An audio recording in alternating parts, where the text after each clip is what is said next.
Welcome back to the 50th episode of the Playbook. If you're joining me on YouTube, you will see my beautiful mustache. For those of you that will be listening on Spotify, you really are missing out. It wasn't a dare and it's not for charity, so it will stay. So in this episode, I thought I would do a bit of a 50th episode in terms of a year in review.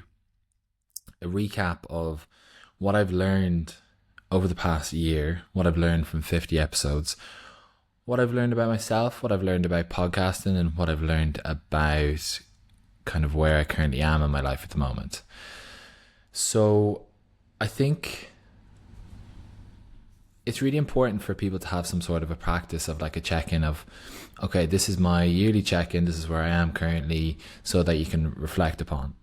I just pulled up my phone and I first of all listened to a recording that I did in August 2022, then a recording I did in July 2023, and then I just did another recording there. Just by chance. It just so happened by chance. It's not like I've got this yearly routine of where I do this thing, but it just so happened by chance that for some reason I was speaking about it this morning in the run club, and it gave me the idea to reflect back upon that and then do another one.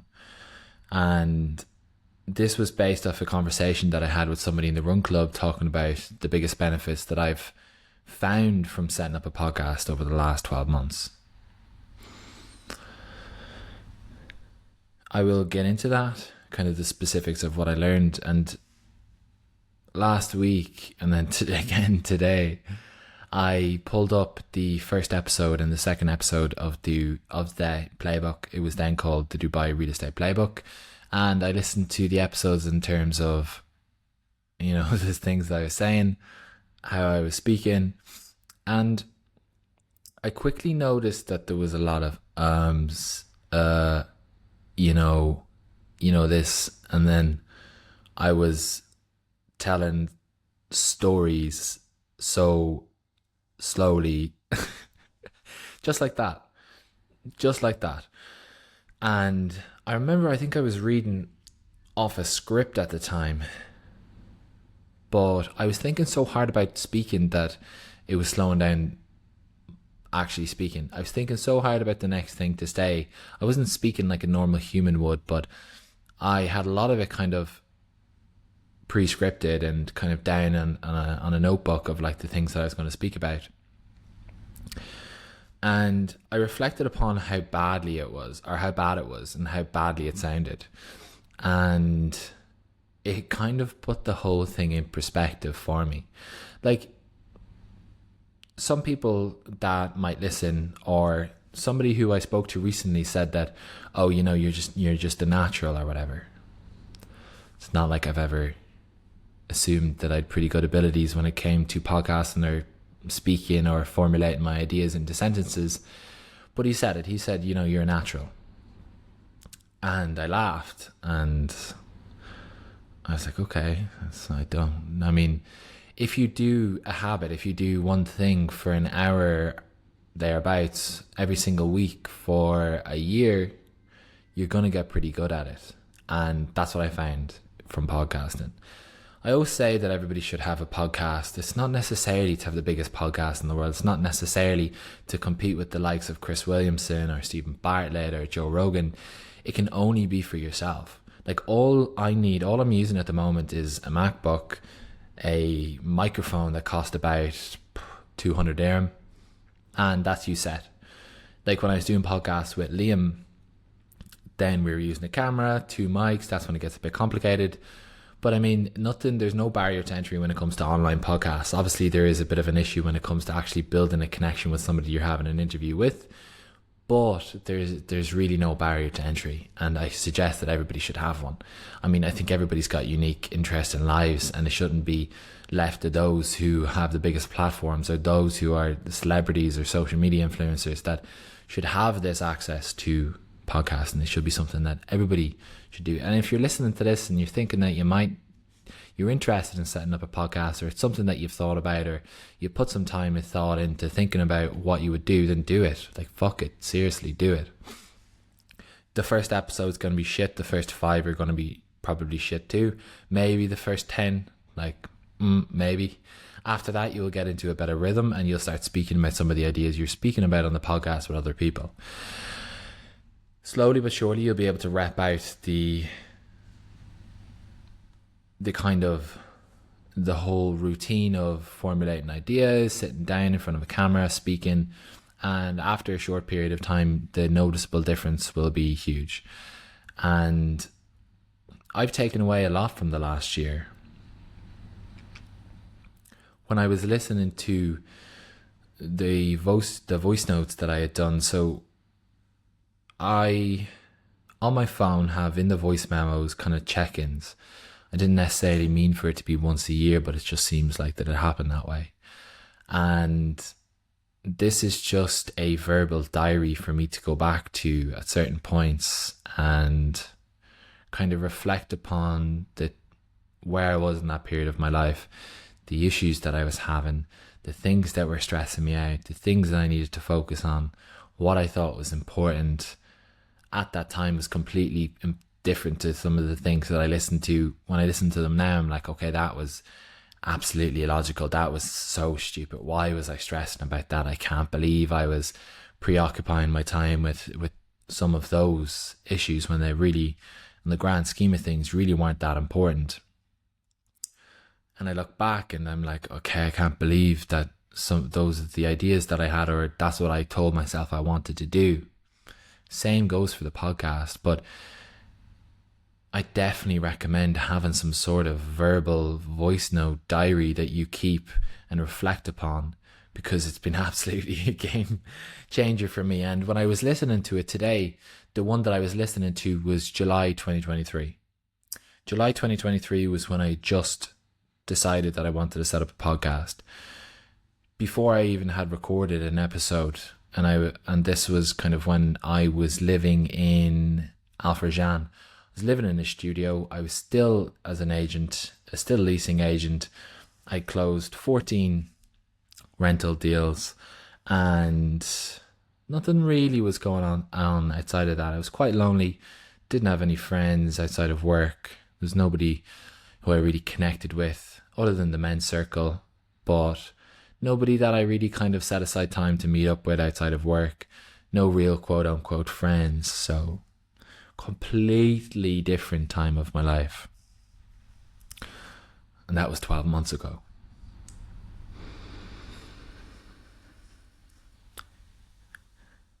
Fast forward 12 months time, I'm 50 episodes deep into the podcast. I have changed real estate companies. I've began a managerial and leadership role. I had set up a run club with over 200 members. I have had both of those men's mornings. I have moved apartments. I've had a really close friend come and live with me and then go, and so much has changed, and I've met so many really, really good people, and I'm surrounded by some absolutely amazing people. And if I told myself a year ago that this is where I would be in a year, I wouldn't believe you. I mean, I went from 14 deals to 56 and 57 coming up this week. It just puts the whole thing into perspective for me, and it fills me with gratitude.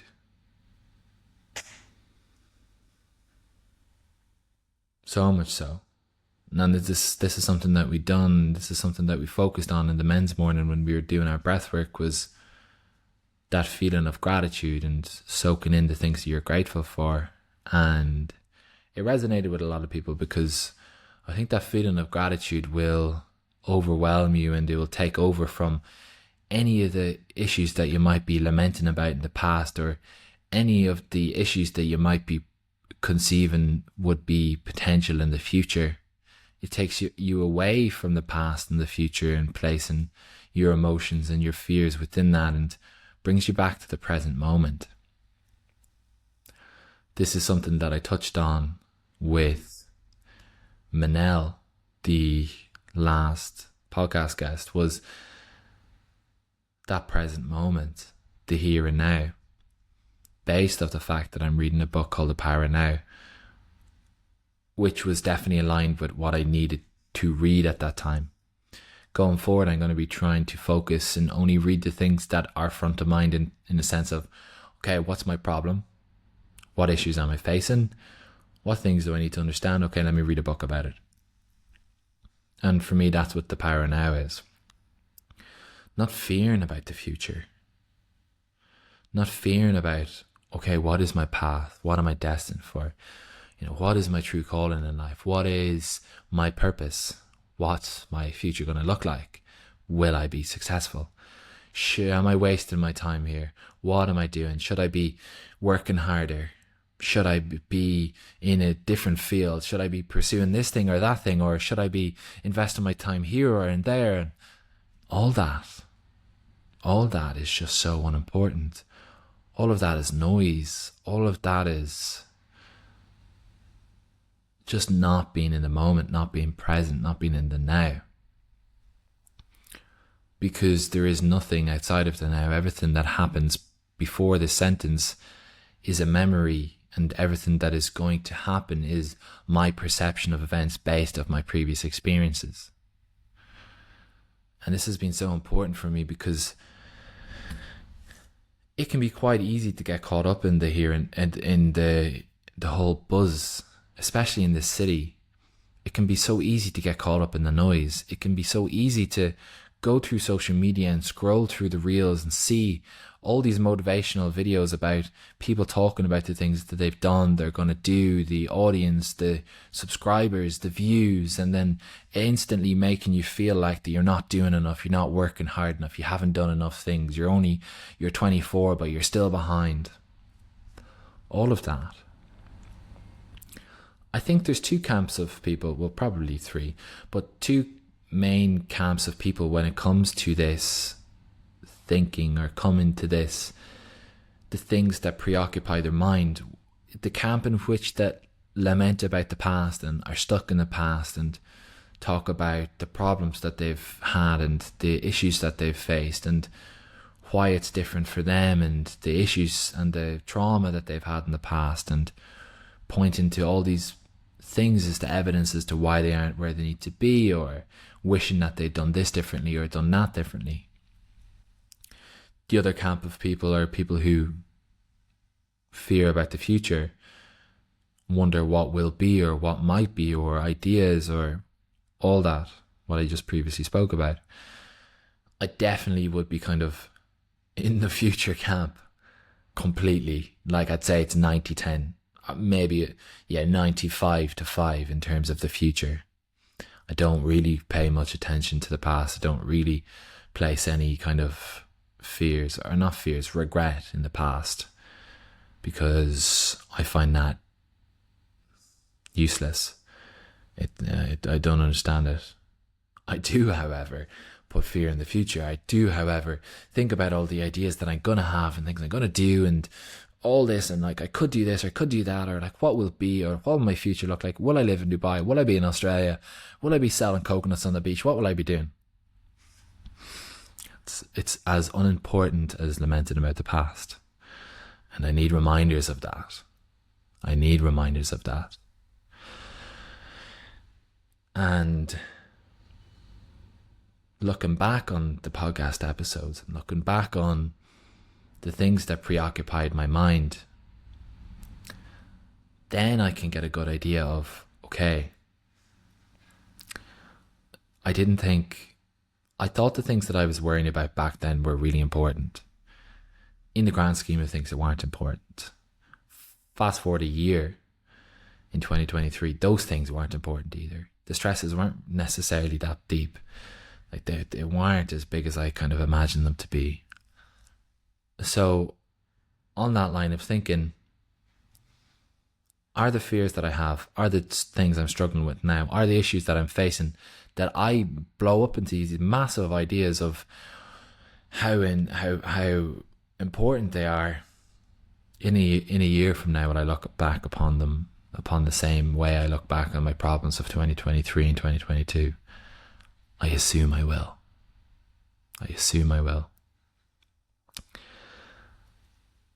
The biggest lessons that I've learned over the past year is, I'm going to let me name out 5, let's say. Just writing some of these down.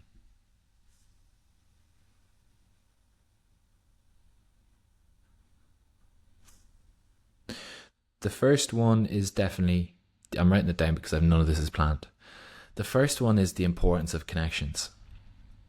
This was something a year ago I really took for granted. This is something that I really haven't placed enough value upon. And this is something that within the last year I've really understood the importance of it. I think being hyper independent growing up made me not really value having others around me. I was really independent in terms of everything that I'd done. I was very self-sufficient, continued to be so, but from a really young age, from like 17, I'd say. From 13, I never got anything bought for me. So yeah, I think that was very self-sufficient. But then 16, I started just cooking for myself. 16, I started driving. 17, I was kind of going into my final years of secondary school. And I was always very independent and self-sufficient. So I always thought that I kind of had to wear the burden, myself, carry the big cross on my back, take on the world. It was me in the center of the universe. My life was most important. I was going to achieve these great things and I was going to do them alone. And nobody understood me, and I didn't necessarily need anybody because I didn't really need anybody up until that point. I didn't have a typical relationship with my mum or my parents, obviously my dad not being there, but with my mum it was very eye to eye. Like, obviously my mum is my biggest hero,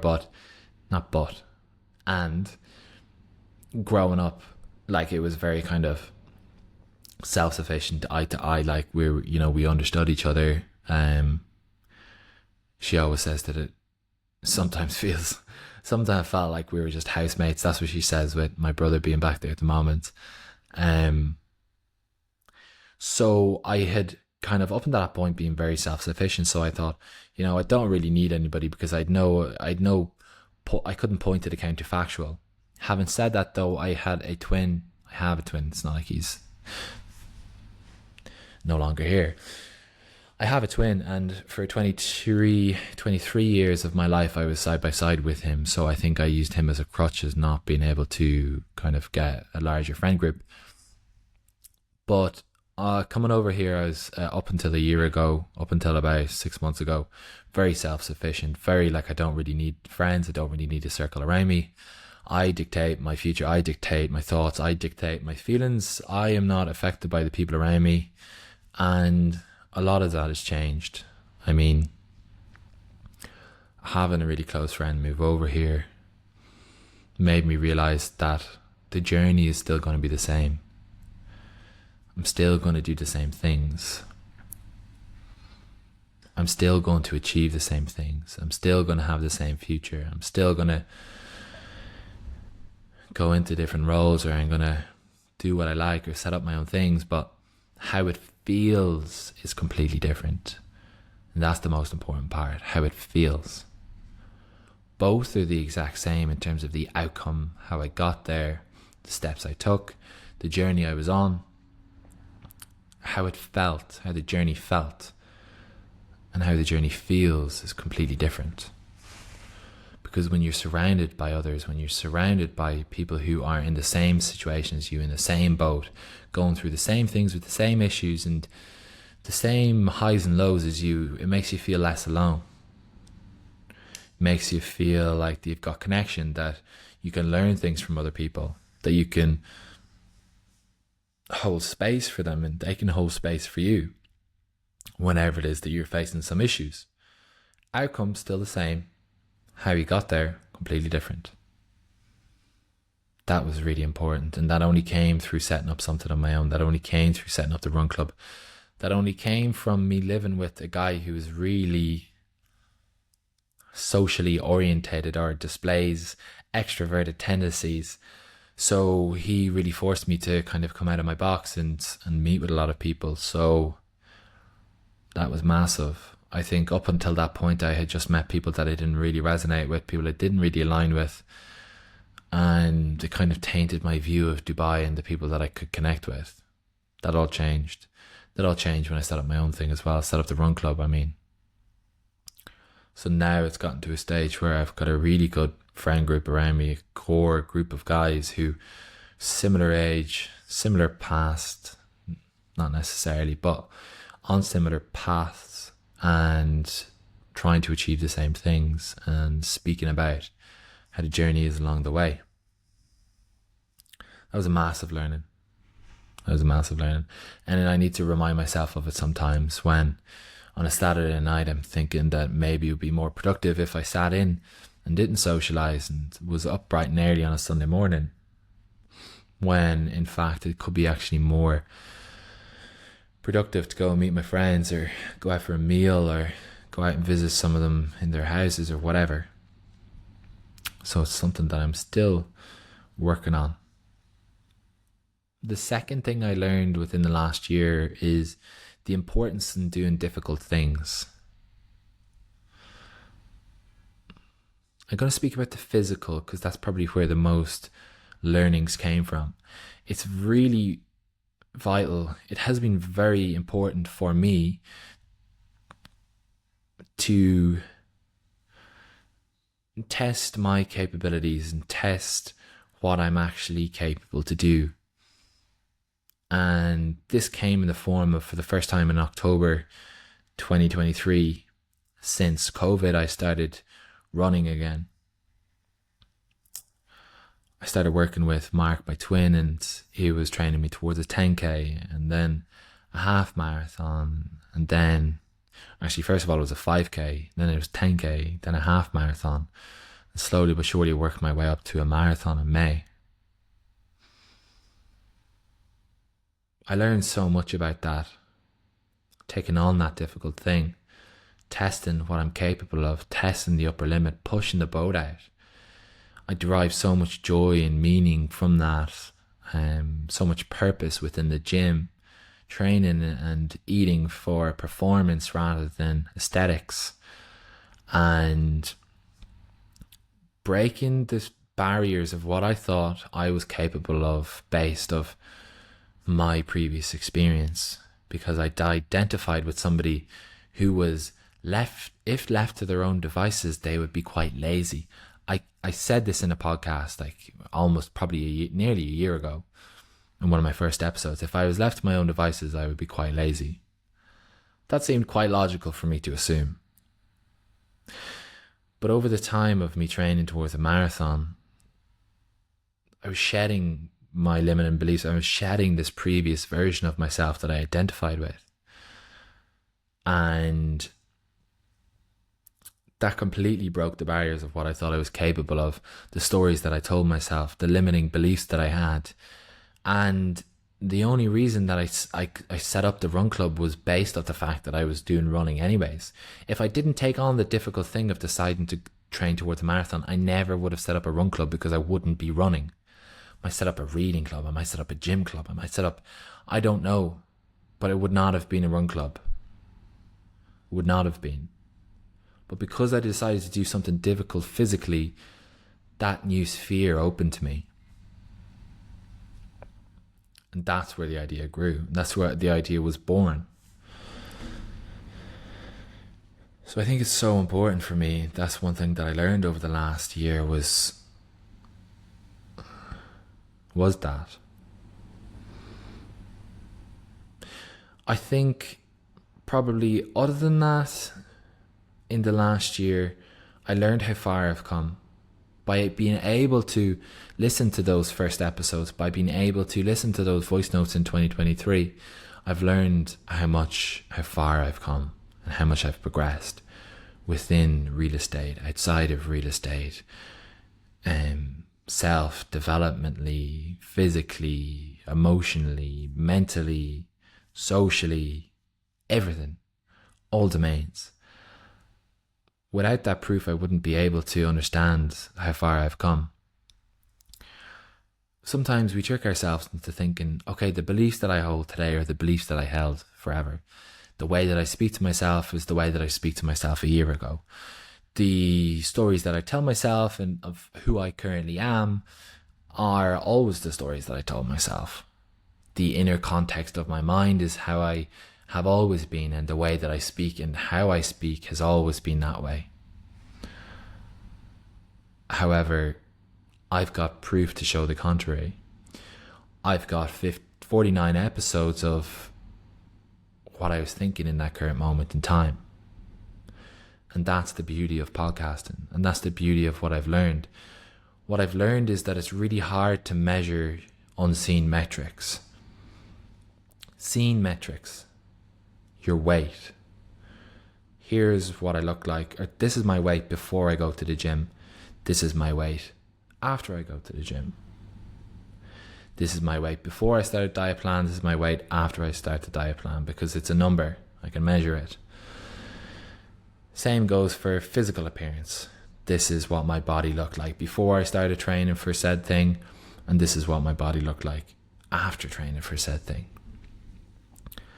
This is the same goes for business. This is how much my business was making then. This is how much my business was making now. This is how many followers I had then. This is how many followers I had now. This is how much money I had in my bank account. This is how much money I have in my bank account now. You cannot see a before and after of the internal state of your mind. You cannot. That revelation for me of the unseen and observable metrics was one of the big learning curves from this whole podcast. It wasn't something that I was actively aware of before I started the podcast, and it wasn't a reason as to why I started it. But now it's becoming more aware to me that I have locked in proof and evidence of the stories that I told myself, the kind of inner context of my mind, the beliefs that I held, the opinions I had, how I spoke to myself, how I spoke about the world, my emotions, if there was episodes in where I seemed quite angry or that I held certain beliefs. Not good or bad. It just is. It's not negative or positive, it just is. But it's held in this little time capsule called an episode for it to stay forever. And that's the biggest thing.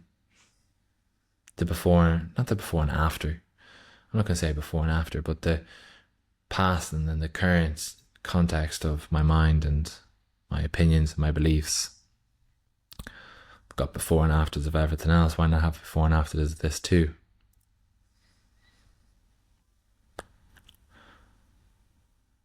What else?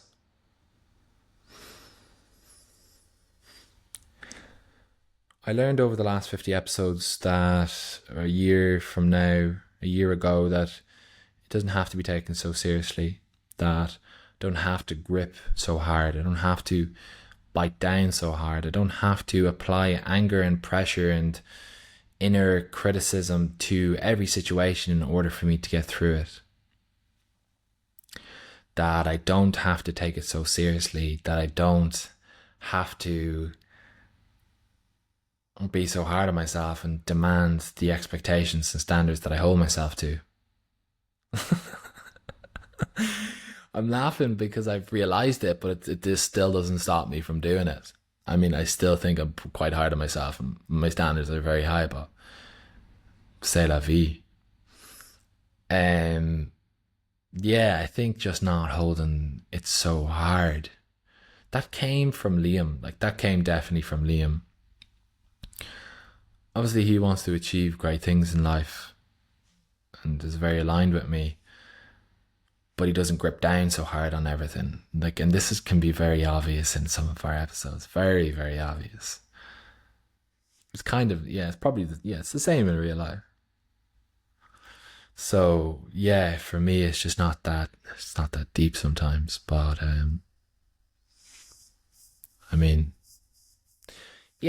don't think the fuel that got me this far is going to be the fuel that gets me to the next point. Part of it is necessary in order to get that quick start. But I think this is the crux of the point, is that Just because you use a certain fuel to get you going from literally 0 to 60 doesn't mean it's going to be the fuel that's going to get you from 60 to 100. That first fuel is going to be stuff that might be based within toxicity. It could be based in self-criticism. It could be based on previous trauma. It could be based on the fuck you energy that me and Cian spoke about last week.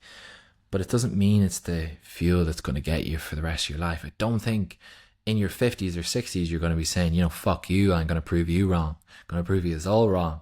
Yeah, I don't think in my 60s I'm going to be saying the same sort of things in the internals of my mind.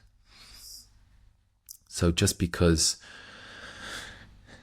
I can take things seriously, it doesn't mean it has to always be in that way. And I think, yeah, I think the last point is only these realizations will come after the fact. It's so easy for people to renounce their material goods after obtaining them. It's so easy. People standing at the top of the mountain being like, you know, this is the wrong mountain to climb. You shouldn't do this. It's so easy for people and me to be like, you know, toxic fuel isn't going to be the thing that's going to carry through your life. It's so easy for people to be talking about how it will all be very uncertain, but it will be worth it. It's just like, yeah, because you're talking from a place of certainty. You're talking from the top of the mountain, having walked it yourself, telling me that it's not something that should be worthwhile. Speaking about the fact that you got the thing, but it's not the thing you were chasing. But it's only hindsight. It's only by having the thing can you renounce it. I think when you were in the same position and other people were saying, you know, it's not about the material gains, you still went after them. During the uncertainty, it felt uncertain. It's only after the fact you can point to it as it being uncertain. So I find it difficult with the advice that some people give. I find it difficult with some of the realizations that I've had, or the moments, or the kind of pursuits that I've taken, and then from a place of hindsight I can point to it as not a maybe valuable pursuit or something that I might not do again, or I mightn't use the sort of fuel that got me from there. But it's only from a point of certainty. It's only from having walked the path yourself will you actually understand the lessons yourself. No amount of somebody else telling you all these lessons will that resonate with you enough for you not to do it. It has to be self-inflicted. You have to walk the path yourself. You have to fall. You have to have these issues yourself. But you have to have these realizations.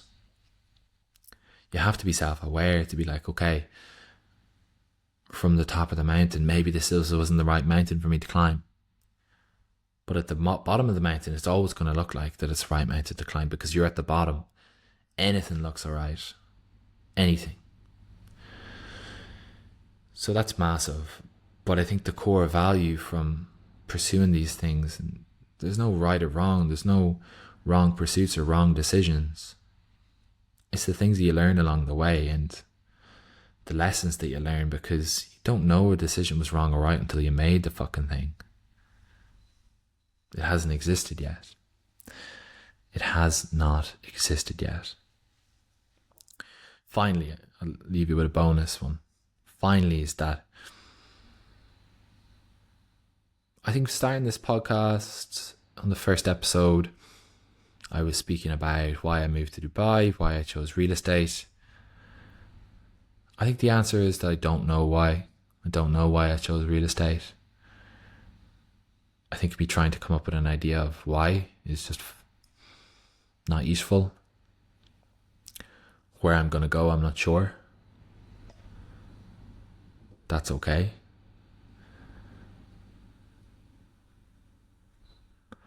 Might necessarily do real estate for the rest of my life. No, I won't do real estate for the rest of my life. What am I saying? What am I saying? I won't be doing viewings in my 50s or 60s. Fuck that. fuck cold calling in my 50s or 60s. But that's okay. The uncertainty is okay. The uncertainty is okay. Next 50 episodes, what are the plan? What are my plans for the next year? My plan is really to focus in on the Run Club. Really focus in on the men's morning. Every second Tuesday, we meet up to breathwork, ice baths, coffee. It's not in my apartment anymore. Spoiler, you need to follow the Instagram for all the updates, but it's changed locations. It's on the Palm. It's on West Beach. Unbelievable location. Unbelievable. Full rental space for ice baths, full rental space for meditation. Only 100 dirham per person, which goes directly to them, so I don't make a penny. But yeah, it's so much better than my apartment. I mean, I could not get the ice baths cold enough. Water in Dubai does not get cold enough. But that's going to be really important for me, is the Run Club, the men's morning, this podcast. I'm going to have conversations that are interesting to me. I'm going to have solo podcast. I might speak to some of the people I've spoken to in the past, and there might be some guest appearances from past people. I'm going to speak to people that interest me, people that I want to learn more about. And yeah, I'm not sure in that regard. I'm just going to keep having conversations but the most important thing is just having a time capsule for me. Then in terms of real estate, I'm really enjoying the whole leasing manager leadership role, coaching people on a one-to-one basis. I only enjoy it when I get really, really cooperative agents, people who are actually bought into the system, actually bought into the team, actually bought into trying to improve their performance. Those people I feel like I give everything to. Those people I have amazing conversations with, and those people are the reasons as to why I keep going. Within our company, we're starting to hire brand new recruits, which I cannot wait for, because I know how ambitious I was. I know how motivated and driven I was. I know how much I really wanted to make it work, and I can't wait to speak to those people. The whole point of this podcast in the very first episode was to help people who were considering real estate. And now I get to help people who are considering real estate face to face, one to one, be able to help them get them to where they need to be and build a team of really serious agents along the way, which I cannot wait for. On my real estate page, I'm going to start posting some clips from the podcast and then some other real estate training. So if you are a sales or real estate agent and you're listening to this podcast, and follow specifically my real estate pages, _Brian_Flanagan. I know, ego, but follow it, and that's where you'll find all of that information for sure. But yes, massive special thanks to everybody who has been listening, everybody who's reached out over the last year, everybody who's clicked play. And it obviously has resonated with some people. It's been some value for some people. That was a big kind of mission of mine, was to provide some value, and it has. People have reached out saying it has. I really enjoyed every second of it, and yeah, here's to 50 more. So yeah, special thanks, and I will see you in the next one.